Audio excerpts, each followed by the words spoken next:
முதலமைச்சர் இருக்காரு, எங்களுடைய தொண்டர்கள் இருக்காங்க, மக்கள் பார்த்து கொண்டே இருக்கிறார்கள்.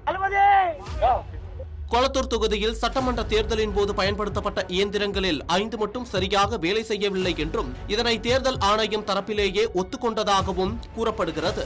இது தொடர்பான கூடுதல் விவரங்களை இந்த செய்தி தொகுப்பில் பார்க்கலாம்.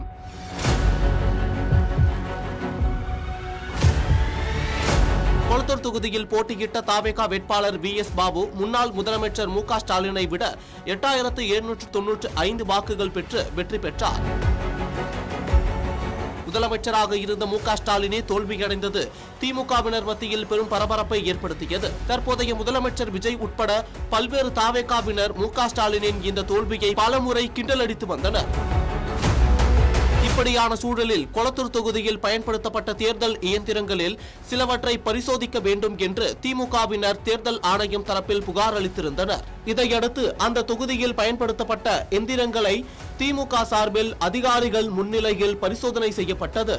இந்நிலையில் சென்னை சிந்தாதிரிப்பேட்டையில் திமுகவின் சட்டத்துறை செயலாளரும் மாநிலங்களவை உறுப்பினருமான NR இளங்கோ இன்று செய்தியாளர்களை சந்தித்தார். அப்போது பேசிய அவர் 2 விதமான முறையில் வாக்குப்பதிவு இயந்திரங்கள் சரிபார்க்கப்படும். முதலில் அது எந்த கஸ்டடியில் இருந்து வருகிறது என்று சரிபார்ப்பார்கள்.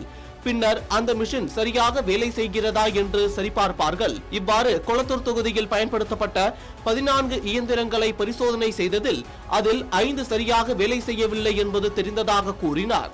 மேலும் வெல் இன்ஜினியரும் இதனை ஒத்துக்கொண்டுள்ளதாகவும் இது தொடர்பான விளக்கத்தை தேர்தல் ஆணையமே அறிவிக்கும் என்றும் இளங்கோ கூறியுள்ளார். இறுதியாக இந்த பிரச்சனை தொடர்பாக நீதிமன்றத்தில் வழக்கு தொடர இருப்பதாகவும் அந்த பேட்டியில் அவர் தெரிவித்துள்ளார். இதற்கிடையே இது தொடர்பாக கொளத்தூர் தொகுதியின் MLA VS பாபுவிடம் செய்தியாளர்கள் கேள்வி எழுப்பினர். அதற்கு பதிலளித்த அவர் குற்றச்சாட்டு நிரூபிக்கப்படவில்லை, எந்த ஒரு புகாருக்கும் நாங்கள் பயப்பட மாட்டோம் என்று தெரிவித்தார். குற்றச்சாட்டு நிரூபிக்கப்படவில்லை, பொய். அதனால எந்த இதுக்கும் நாங்க பயப்பட மாட்டோம்.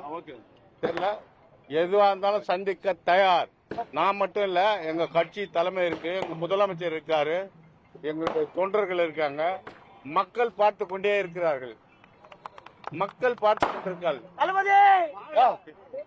தேர்தல் கமிஷன் கூட முன்ன இந்த வழக்கு போட்டது யாரு? முன்னாள் முதலமைச்சர். இந்த ஆட்சியை யார் நடத்தியது அப்போது? அப்புறம் எங்க கேக்குறீங்க?